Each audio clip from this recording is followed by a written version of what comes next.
Assalamualaikum warahmatullahi wabarakatuh. Perkenalkan, nama saya Putri Nurul Farhana. Nomor induk mahasiswa 12242253995. Saya dari kelas 4B, jurusan Bimbingan Konseling Islam, Fakultas Dakwah dan Komunikasi, Mintuska Riau. Baik, di sini saya ingin membuat video tugas selama Ramadan dari dosen Bapak Fahmi MPD selaku dosen mata kuliah entrepreneurship. Baik, ini saya akan menjelaskan tentang etika bisnis. Etika bisnis ialah seperangkat prinsip dan nilai yang mengatur perilaku dan tindakan perusahaan dalam konteks bisnis. Selanjutnya, dalam dunia bisnis, etika sangat diperlukan untuk mengelola dan menjalankan sebuah bisnis. Etika bisnis adalah seperangkat prinsip dan nilai yang mengatur perilaku dan tindakan perusahaan dalam konteks bisnis. Etika bisnis membantu perusahaan dan menerapkan batasan bagi para pelaku bisnis untuk menghindari kecurangan dan perilaku tidak baik, meningkatkan relasi yang baik dengan para stakeholder, dan menciptakan sebuah ekosistem bisnis yang adil dan sesuai hukum. Selanjutnya, etika bisnis merupakan cara untuk melakukan kegiatan bisnis yang mencakup seluruh aspek yang berkaitan dengan individu, perusahaan, dan juga masyarakat. Etika bisnis bertujuan untuk membentuk nilai, norma, dan perilaku karyawan serta pimpinan dalam membangun hubungan yang adil dan sehat dengan pelanggan atau mitra kerja, pemegang saham, masyarakat. Selanjutnya ada etika bisnis. Hale dan Jones mengatakan bahwa etika bisnis merupakan cara melakukan kegiatan bisnis yang mencakup seluruh aspek yang berkaitan dengan individu, perusahaan, dan juga masyarakat. Etika bisnis bertujuan untuk meningkatkan kesadaran moral dalam berbisnis, membangun reputasi yang baik, dan memperkuat hubungan dengan selanjutnya. Etika bisnis merupakan apeliat etnis atau etika terapan yang menerapkan prinsip-prinsip moral umum pada wilayah perilaku manusia di bidang ekonomi, khususnya bisnis. Sasaran etika bisnis ialah para pelaku bisnis dalam menjalankan bisnisnya. Etika bisnis bertujuan untuk meningkatkan kesadaran moral dalam berbisnis, membangun reputasi yang baik, dan memperkuat hubungan yang baik dengan pelanggan, karyawan, dan masyarakat sekitar. Slide selanjutnya itu ada etika bisnis, ialah standar etika yang berkaitan dengan tujuan dan cara membuat keputusan bisnis. Etika bisnis memiliki pengertian berupa seperangkat prinsip dan nilai yang mengatur perilaku serta tindakan perusahaan dalam konteks bisnis. Tujuan utama dari etika bisnis ialah meningkatkan kesadaran akan pentingnya moral dalam berbisnis, menjadi suatu hal yang sangat penting dan harus diperhatikan ketika memulai sebuah bisnis. Baik, selanjutnya itu ada tujuan etika bisnis. Tujuan etika bisnis ialah untuk meningkatkan kesadaran moral bagi para karyawan dan menerapkannya sebagai nilai serta sikap dalam keseharian. Etika bisnis bertujuan untuk menjaga citra bisnis di hadapan pelanggan, pesaing, maupun supplier atau rekan bisnis, serta membantu meningkatkan reputasi dan kepercayaan publik terhadap perusahaan. Selanjutnya, dengan etika bisnis, prinsip-prinsip yang mendasar kegiatan bisnis yang mencakup aspek moral, etis, dan hukum. Para pelaku bisnis yang memiliki etika bisnis mengikuti aturan-aturan yang mengarahkan mereka dan mewujudkan citra dan manajemen bisnis yang baik. Selanjutnya ada prinsip keadilan. Prinsip keadilan merupakan prinsip yang menanamkan sikap untuk bersikap adil terhadap semua pihak tanpa membedakan dari segi aspek seperti aspek ekonomi, hukum maupun lainnya. Selanjutnya ada otonomi. Otonomi adalah kewenangan dan kewajiban yang diberikan kepada daerah untuk mengatur dan mengurus berbagai kepentingan masyarakat secara mandiri. Dalam konteks politik, otonomi merupakan salah satu kebijakan yang sangat penting bagi Indonesia, yang merupakan perwujudan dari konsep desentralisasi. Selanjutnya ada integritas moral. Integritas moral adalah prinsip yang mengatasi aspek moral dan etika dalam kehidupan kekerasan, kepemimpinan, dan pembuatan keputusan. Prinsip ini mengatur berbagai aspek moral dan etika seperti perilaku, pendekatan, dan kesadaran moral. Integritas moral menerapkan prinsip-prinsip moral seperti kejujuran, kewibawaan, dan keadilan yang mengatur hubungan antara individu, organisasi dan masyarakat. Selanjutnya ada prinsip loyalitas. Prinsip loyalitas adalah sebuah prinsip yang mengatur hubungan antara individu, organisasi dan masyarakat. Loyalitas merupakan kesetiaan, pengabdian, dan kepercayaan yang diberikan atau ditujukan kepada seseorang atau lembaga. Prinsip ini mengandung rasa cinta dan tanggung jawab untuk berusaha memberikan pelayanan dan perilaku yang terbaik. Loyalitas adalah karakter yang mengandung ketulusan, konsisten, dan stabilitas emosi. Selanjutnya, ada 5 prinsip etika bisnis. Yang pertama, ada prinsip kejujuran. Dalam berbisnis adalah pedoman yang paling penting untuk mencapai tujuan jangka panjang yang berkelanjutan dan memperkuat reputasi perusahaan. Dengan menerapkan prinsip kejujuran, perusahaan dan individu dapat membangun hubungan yang baik dengan pelanggan, karyawan, dan masyarakat sekitar serta meningkatkan reputasi perusahaan. Selanjutnya ada contoh etika bisnis. Yang pertama ada menyebutkan nama. Ketika kita bertemu dengan orang baru, kita harus menyebutkan nama kita terlebih dahulu, karena di saat berbisnis menyebutkan nama itu ialah hal yang paling penting. Ya, ada berdiri saat berkenalan. Berdiri saat berkenalan merupakan etika yang sangat penting dalam berbisnis. Mengenakan posisi berdiri saat berkenalan menunjukkan sikap hormat dan menghargai relasi bisnis, pimpinan, atau perusahaan yang Anda datangi.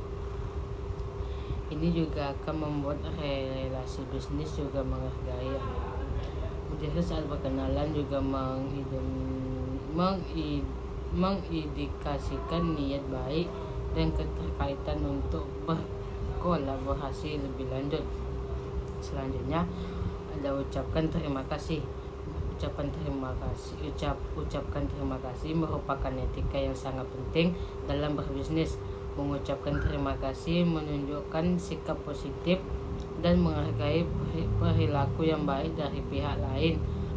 Hal ini juga akan membuat relasi bisnis lebih baik dan menjamin kemungkinan untuk berkolaborasi lebih lanjut. Mengucapkan terima kasih juga menunjukkan bahwa Anda mengerti dan menginginkan perilaku yang baik dari pihak lain dan menginginkan relasi yang baik dengan mereka.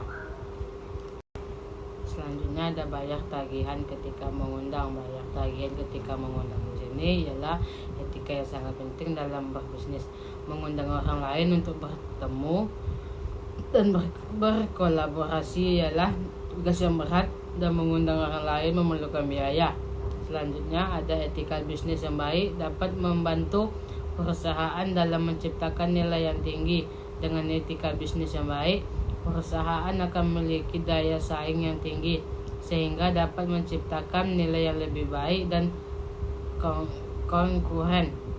Etika bisnis juga akan membantu perusahaan dalam mengelola hubungan internasional, karena etika bisnis adalah standar yang diperlukan dalam berbisnis di dunia globalisasi. Dengan etika bisnis yang baik, perusahaan akan memiliki reputasi yang baik yang akan membantu mereka mendapatkan pelanggan yang lebih banyak dan lebih baik. Baik, di sini saya akan menjelaskan PPT yang kedua tentang bentuk usaha dan syarat pendiriannya. Pertama itu ada bentuk usaha. Bentuk usaha adalah satu dari syarat pendiriannya. Di Indonesia ada beberapa jenis badan usaha yang diakui, yaitu badan hukum dan bukan badan hukum. Yang kedua itu ada badan usaha. Badan usaha adalah kesatuan yuridis, teknis dan ekonomis yang mempunyai tujuan untuk mencari keuntungan. Ia merupakan kesatuan yang melakukan proses produksi untuk memenuhi kebutuhan manusia dengan tujuan mencari laba. Selanjutnya ada badan usaha versus perusahaan. Di badan usaha itu ada lembaga. Lembaga ialah seperangkat atau sekumpulan norma sosial yang berhubungan dengan pemenuhan kebutuhan dan aktivitas masyarakat. Sedangkan di perusahaan itu ada tempat. Tempat ialah lokasi yang digunakan untuk proses penyampaian barang dan jasa dari produsen kepada konsumen. Baik, di sini saya akan menjelaskan PPT yang kedua tentang bentuk usaha dan syarat pendiriannya. Pertama itu ada bentuk usaha. Bentuk usaha adalah satu dari syarat pendiriannya. Di Indonesia ada beberapa jenis badan usaha yang diakui, yaitu badan hukum dan bukan badan hukum. Yang kedua itu ada badan usaha. Badan usaha adalah kesatuan yuridis, teknis dan ekonomis yang mempunyai tujuan untuk mencari keuntungan. Ia merupakan kesatuan yang melakukan proses produksi untuk memenuhi kebutuhan manusia dengan tujuan mencari laba.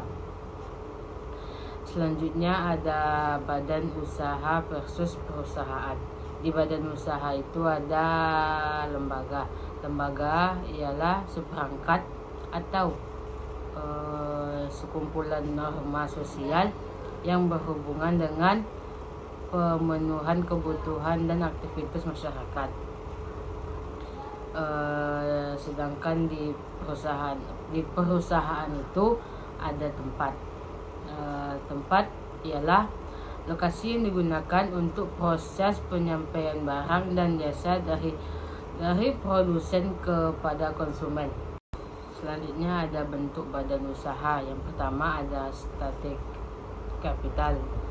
Strategi kapital adalah produk hukum yang diatur oleh Undang-Undang Nomor 3 Tahun 2022 tentang Ibu Kota Negara atau UU IKN. Yang kedua ada privat kapital. Privat kapital adalah modal investasi yang dikelola dan investor individu atau grup investor yang diteruskan ke perusahaan atau proyek untuk mencari tujuan investasi seperti mencari laba, memperkembangkan bisnis atau mengurangi risiko. Selanjutnya ada state kapital dibagi menjadi dua kelompok. Yang pertama ada BUMN atau badan usaha milik negara, adalah sebuah kategori perusahaan yang dimiliki oleh pemerintah pusat. Yang kedua itu ada BUMD atau badan usaha milik daerah, ialah sebuah kategori perusahaan yang dimiliki oleh pemerintah daerah, contohnya provinsi. Selanjutnya ada bentuk badan usaha, ada 5, yaitu yang pertama perseorangan. Perseorangan itu bentuk usaha dari bentuk badan usaha yang dikelola oleh satu individu atau orang yang berkewirausahaan. Yang kedua itu ada firma. Firma itu sendiri bentuk badan usaha yang dikelola oleh berbagai individu yang berkesatuan untuk mencapai tujuan bisnis. Yang kedua ada CV. CV itu sendiri bentuk badan usaha yang dikelola oleh satu individu yang berwirausaha dan memiliki modal yang lebih besar dari perseorangan. Yang ketiga ada PT. PT itu bentuk badan usaha yang dikelola oleh beberapa individu atau perusahaan yang berkesatuan untuk mencapai tujuan bisnis. Artinya perusahaan perseorangan atau disebut dengan perusahaan individu adalah badan usaha yang kepemilikannya dimiliki oleh satu orang. Individu dapat membuat badan usaha perseorangan tanpa izin dan tata cara tertentu. Selanjutnya ada firma. Firma adalah jenis badan usaha yang terdiri dari 2 atau lebih orang yang berkesatuan dalam melakukan kegiatan bisnis. Hanya perseorangan komanditer. Persekutuan komanditer atau CV adalah jenis badan usaha yang didirikan dan dimiliki oleh 2 orang atau lebih untuk mencapai tujuan bersama.